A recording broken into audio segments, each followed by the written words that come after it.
सरकार निठल्ली है, क्या करे। हाँ, तो जो बाबा साहब ने बार बार ये बुद्ध धम्म, ये क्रांति जी, ब्राह्मणवाद प्रतिक्रांति, हाँ, 1 जनवरी 1927 को पहली बार भीमा कोरेगांव के विजय स्तंभ पर गए। जी जी।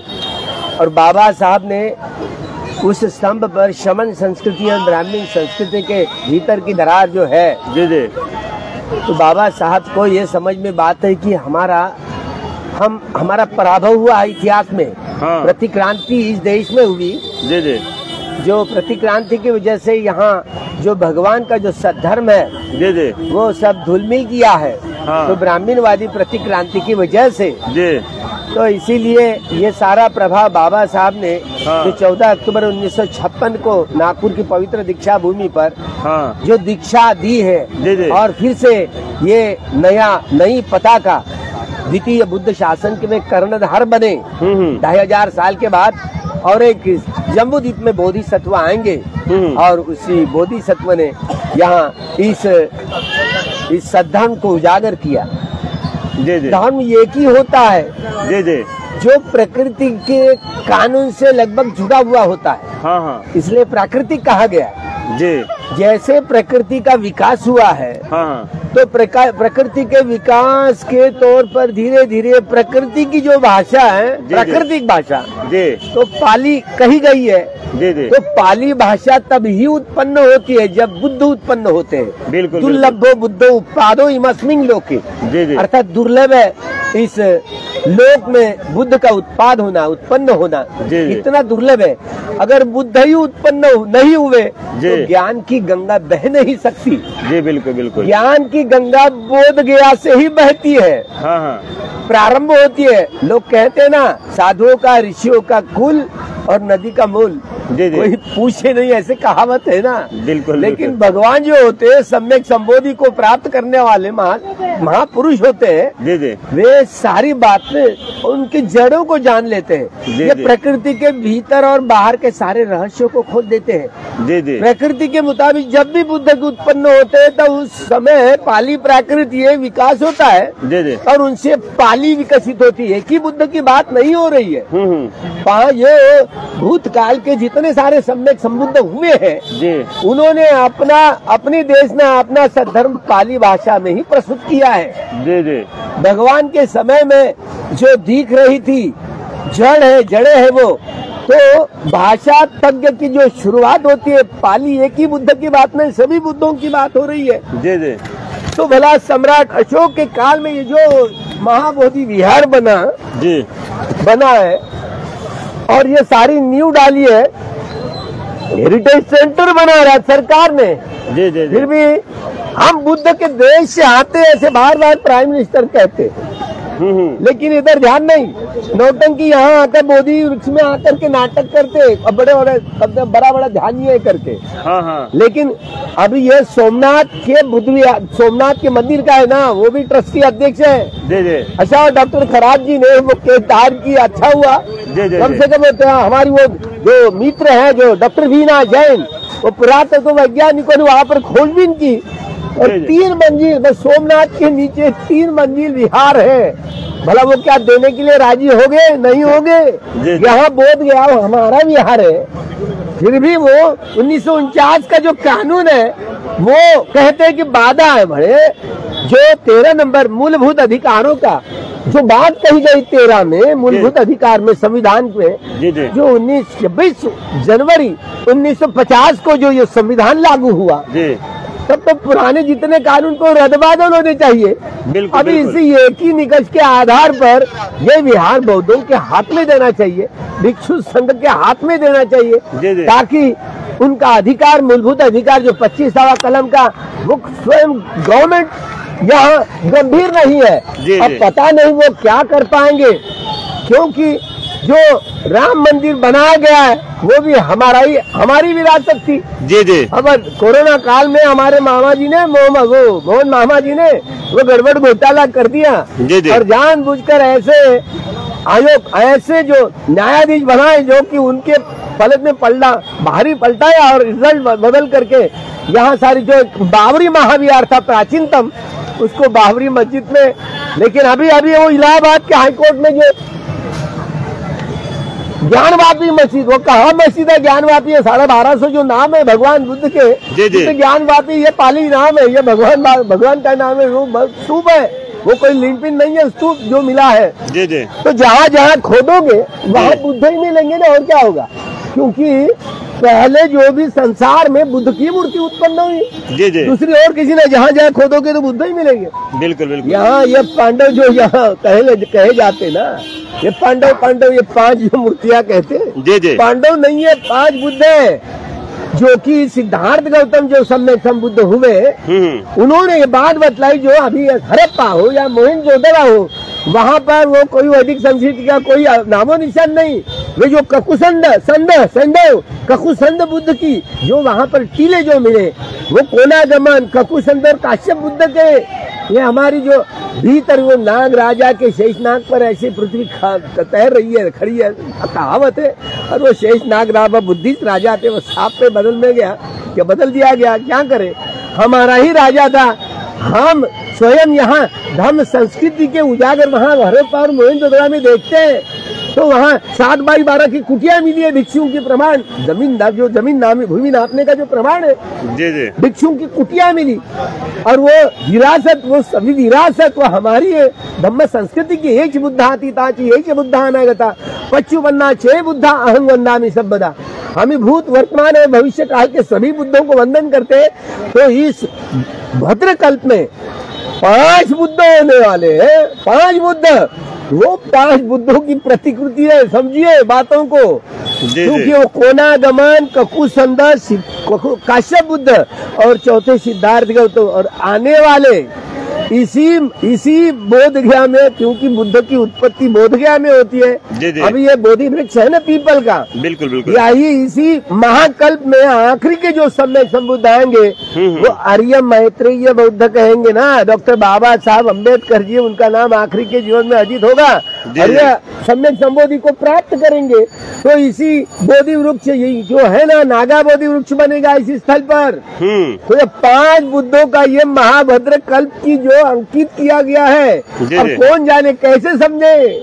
जी जी। तो और कहते पांडव, अरे 5 जो सम्यक संबुद्ध है, कोनागमन ककुसंद काश्यप सिद्धार्थ गौतम और ये आर्य मैत्रेय बुद्ध, जो 5 इस महाभद्र कल्प में, कहीं कहीं कल्प ऐसे कंगाल कोरे कंगाल जहाँ पर बुद्ध की उत्पत्ति नहीं होती है, लेकिन बड़े महाभद्र कल्प इसने नाम दिया। कोनागमन या ककुसंद ने भी, काश्यप बुद्ध ने भी, सिद्धार्थ गौतम ने भी इस कल्प का नाम दोहराया महाभद्र कल्प करके। सुभद्रा वाले बड़ा सुंदर, जिसमें 5 सम्यक संबुद्ध हुए।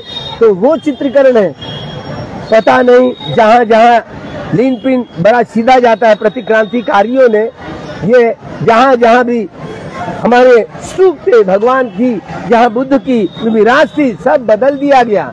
यहाँ तक कि हमको राम रावण की कथा हमारे माथे इतनी मार दी है कि वो लंका वाला वो रावण है ना, वो लंका का मैं जाकर क्या है, कहा लंका, वहाँ रावण भी नहीं और लंका, अब ये तो अभी तो नाम दिया है लंका, श्रीलंका, पहले कहाँ था। तो भला ये बातें चौंकाने वाली, सही मायने में वो जो दिख रहा है ना पाटलिपुत्र, जी जी, वो मैदान है, गांधी मैदान है, एक समय वही अशोक वन था। जी जी। अभी वहाँ अशोकाराम में जहाँ धम्म लिपि में अक्षर लिखे हुए हैं, जो कार्तिक अमावस के दिन जिस दिन एक ही साथ 84,000 महास्तूपों को तेल के दिए प्रज्वलित करके, जो भगवान बुद्ध के दांतों की महास्तूपों की एक साथ पूजा कर दी सारे जम्मूद्वीप में, वो कार्तिक अमावस का दीपदानोत्सव ये धम्मलिपि में लिखा हुआ है। अभी कौन छिपाएगा। अभी भी बहुत सारे लोग ना, जो 84,000 शहर चुने गए और वहाँ पर स्तूपों की स्थापना की, पूजा की, जो लोग वहाँ पर जा नहीं पाए, अपने अपने घर आंगन में वहाँ पर रंगोलियाँ लगा करके वहाँ पर ये गोबर का स्तूप बनाते हैं और फूल चढ़ाते हैं, तेल के दिए प्रज्वलित करके बुद्ध की स्तूपों की पूजा होती थी। वो दीपदानोत्सव दिवाली कहते हैं।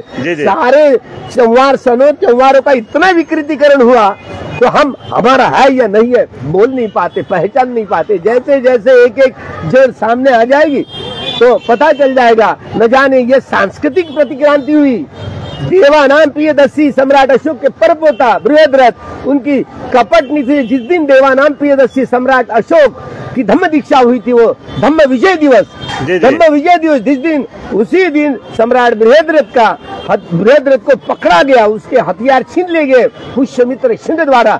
लगभग 15 दिन उनको नजरबंद रखा और जिस दिन 84,000 महास्तूपों का एक ही समय में जो पूजा हुई थी सारे जम्बूद्वीप में, उसी दिन कत्लेआम हुआ, उनकी हत्या हुई। इस घटना को डॉक्टर बाबा साहब अम्बेडकर राजनीतिक यह प्रतिक्रांति कहते हैं, जो न जाने इस क्षमन संस्कृति का प्रतिनिधित्व करने वाला भिक्षु संघ जहाँ जहाँ उनको एक एक भिक्षुओं का कत्लेआम करने के लिए, ये सर कलम करने के लिए दान, एक ऐसे 100 ऐसे कारशापन दिए जाते थे। जी। अब ये सारे हमारे भिक्षु दाढ़ी जो सर के बाल बढ़ा करके गुफा कंदराओं में रहने लगे। वही नाथपंथी लोग संतवादी जो वारकरी पंथी, भागवती पंथी, महानुभाव पंथी, लिंगायत पंथी, ये सारे भिक्षुओं के प्रपंच थे। उसी तीसरे महासंगायन के बाद महादेव नाम के अरहत सबीर, जिनसे जो सम्राट अशोक का पुत्र महेंद्र उसकी प्रवज्ञा हुई और उनके साथ महिषा मंडल में भेजा। मैं महादेव पचमढ़ी में जाकर के आया, वहाँ पर 5 पचमढ़ी 5 लेड़ियां बुद्ध की है। पुरातत्व वैज्ञानिकों ने वहाँ पर धम्म लिपि के अक्षरों में लिखी हुई है, वो बंद है, पूरा बंद है। अब वहाँ पर भी जाना पड़ेगा। वो महादेव नाम का अरहत भिक्षु था, लेकिन शेडी वालों ने उसको कहाँ शंकर भगवान बना दिया। इतना विकृतीकरण हुआ तो इतनी सारी देवी देवताओं के नाम भी इतने बदल गए। राम तो हमारा ही था, दशरथ जातक 2400 रामायण है, जिसमें दशरथ जातक ये सही है, बाकी सब फेक है। पता नहीं ये कन्न भी ये हमारे से दिया गया है, पता नहीं। जितनी सारी मनगढ़ंत कहानियां बना करके ये प्रतिक्रांतिवादियों ने इतनी सांस्कृतिक प्रतिक्रांति हुई, जो इसीलिए यह इतना मानस इतना बदल गया कि वो सोचने की सारी शक्ति जो एनर्जी है पूरी खत्मा कर दी है ब्राह्मणवादियों ने। इसीलिए बाबा साहब उत्पन्न हुए और फिर से भगवान का सद्धर्म सब लोगों को आह्वान किया और कहने लगे कि इसी सद्धर्म से पूरे विश्व के लोगों को जोड़ा जा सकता है। मनुष्य समाज को जोड़ने के, टूटे हुए समाज को जोड़ने का एक ही तरीका है और वह है भगवान का सद्धर्म। इसलिए भगवान के सद्धर्म से सारे विश्व का कल्याण हो सकता है और किसी से नहीं। इसलिए बुद्ध धम्म क्रांति जो मनुष्य के जड़ के स्वभाव बदलता है, जड़ों को बदलता है, ताकि एक मनुष्य दूसरे व्यक्ति के साथ में, मनुष्य के साथ में मनुष्यता का व्यवहार करे, अपनी भी हानि ना हो, औरों की भी हानि ना हो। जो नियमित रूप से अभी सूत्र में जो पठन के वीत रागी, वीत वेशी और वीत मोही होकर के कर्म करेगा, यह रिवोल्यूशन कहा गया है। तो इसीलिए केवल बुद्ध धम्म से कल्याण होगा। प्रकृति के पता नहीं, सत्ताधारियों को पता नहीं, इनकी तो दुर्गति होगी। पता नहीं नरेंद्र मोदी जी को ये कानून बदलने के लिए 1949 का कर सकते, एक दिन में कर सकते। अरे आने वाले बुद्ध जयंती के दिन कम से कम घोषणा करें, आपका कितना लाभ होगा। 370 तो रातों रात हटा दिया गया था। हटा दिया था ना, वो हटा दिया था, लेकिन अब वो भी हटा सकते हैं। वो रातों रात कर सकते हैं, लेकिन दम नहीं है ना। क्यों नहीं हटा रहे हैं आप? वो दम नहीं है उनके। वो अभी मोहन भागवत के चक्कर में पड़े हैं। वो जो ऐसे कहेंगे मानते हैं, लगता है, लेकिन इसीलिए, लेकिन वो अपनी हानि करेंगे। नरेंद्र मोदी जी अपनी हानि करेंगे, देखो हमें नहीं, लेकिन वही मोहन भागवत जी द्वारा या RSS वाले खुद इनको मारेंगे अगर पलट जाएंगे तो। पता नहीं वही, क्योंकि वो गांधी को मारने वाले वही लोग हैं। इनकी भी ऐसी दशा होने वाली है, पता नहीं बेमौत मारे जाएंगे मोदी शाह। पता नहीं, मोदी शाह सुन ले जी, सुन लो कि ये महाबोधि विहार ये बौद्धों का है, तो बौद्धों को ही दीजिए। बड़ी ये मांग रहे हैं तो हमारा हक है, हक की बात कर रहे हैं, और हक के लिए सारा भिक्षु संघ इधर बैठ रहा है, यहाँ आंदोलित हो उठा है। ये तो बोलते हैं लोग कि ये शिव मंदिर था पहले। अरे काहे का शिव मंदिर? ये सारे पुरातत्व वैज्ञानिकों ने इतने 101 जो कनिंघम से लेकर अलेक्जेंडर, तो आज तक जितने सारे वैज्ञानिक हैं उन्होंने पुरातत्व वैज्ञानिकों ने साबित की बात, ये बुद्ध की भूमि है जहाँ बुद्ध उत्पन्न होते हैं। ये प्रकृति की नाभीय सेंटर है, यहीं से ज्ञान की गंगा बहती है। तो ये सारे जैसे सारी नदियाँ सागर को जा करके मिलती है, इसी तरह ज्ञान है ना, केवल बुद्ध के ज्ञान से ही सारा समाज बदल सकता है। तो इस समाज बदलने की यह प्रक्रिया से सरकार से फिर से 10 दिन हुए, अभी तक लफ्ज नहीं खुला सरकार का, पता नहीं। लेकिन सरकार माँ बाप देखिए, हम आह्वान करते हैं कि हमारे हक की बात हम कह रहे हैं, हमको हक चाहिए, हमें कोई भीख नहीं चाहिए। तो हम भीख मांगने के लिए नहीं बैठे, हम हक के लिए बैठे। और मूलाधिकार जो इस देश की संविधान कर्ता बाबा साहब ने जो लिखा है, उस मूलाधिकार के विषय में हम डिमांड करते हैं। हम कोई आतंकवादी थोड़े हैं, सरकार स्वयं आतंकवादियों जो ईएम लाद करके हमारे मूलभूत अधिकारों का हनन करके सत्ता पर आई है। सारे सुप्रीम कोर्ट को खरीद लिया है, चुनाव आयोग को खरीद लिया है, तो चुनाव आयोग को बदल, वो क्या अपने अपने उल्लू सीधा करने के लिए अपने अपने आदमी वहां पर चुनेंगे। जैसा कि इतना खोखला हुआ है यहाँ, जैसे पिछले दरवाजे से कोई इमरजेंसी चल रही हो। तो ऐसे महसूस कर रहे लोकतंत्र, पता नहीं अभी फांसी के तख्त पर यह लटक रहा है, केवल खींचना बाकी है, इतना बाकी है। तो इस देश की सरकार को मैं फिर से ये आह्वान करता हूँ दीक्षित संघ के जरिए से कि आप, ये हमारी ये मांगे हैं ना, ये मूलभूत अधिकारों की बात है। हम कोई भीख मांगने नहीं आए, हम अपने अधिकार के लिए यहाँ पर बैठे हुए हैं। सुबह से शाम तक अनगिनत भंते इधर से आते हैं जाते हैं, लेकिन यहाँ लोग बैठने में शर्माते हैं। क्या बोलिएगा भंते जी?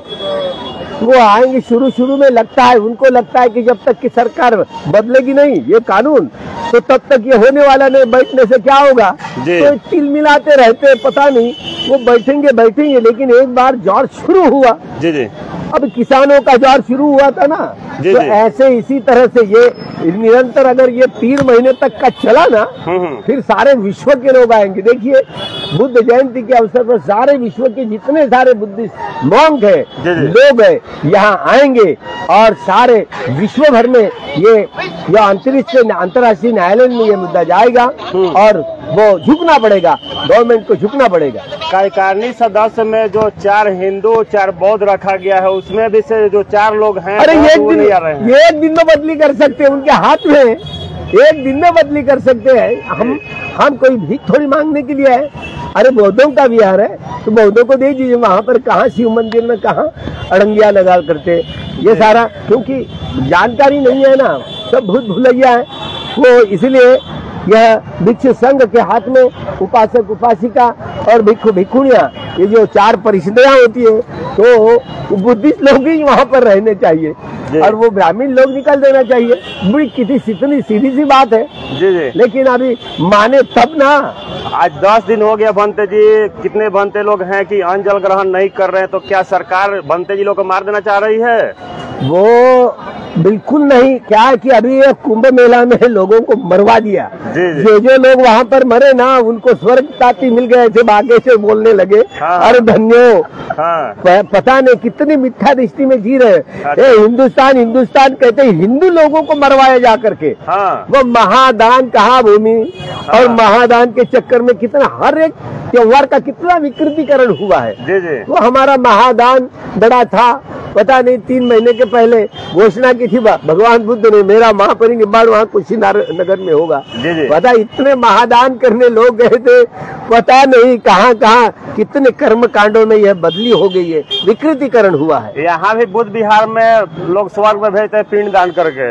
अब वो करेंगे ना, जानबूझकर करेंगे, जबरदस्ती उनको यहाँ पर शिव शिव शिव शिव करके वो चिल्लाना है और पिंड दान करवाना है, ताकि हम भी पिंड दान करते और वो लोगों को दिखाएंगे हमारा शिव मंदिर है करके। बोलिए भंते जी, इसके पहले भी आंदोलन हुआ था और आंदोलन बहुत अच्छा चला, लेकिन न जाने क्यों और चला। अभी सुरई ससाई जी की बात थी, अभी सुरई ससाई जी भंते जी, अभी हम कैसे विश्वास करें कि इस नेतृत्व में जो लोग हैं, यही बात है, इसको सफल कर यही लोग यही सोचते ना अभी कैसे होगा।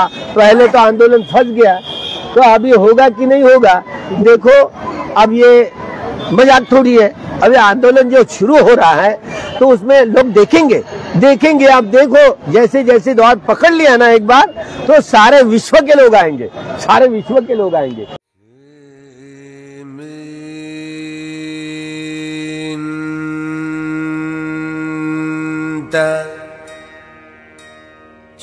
चक्रवाले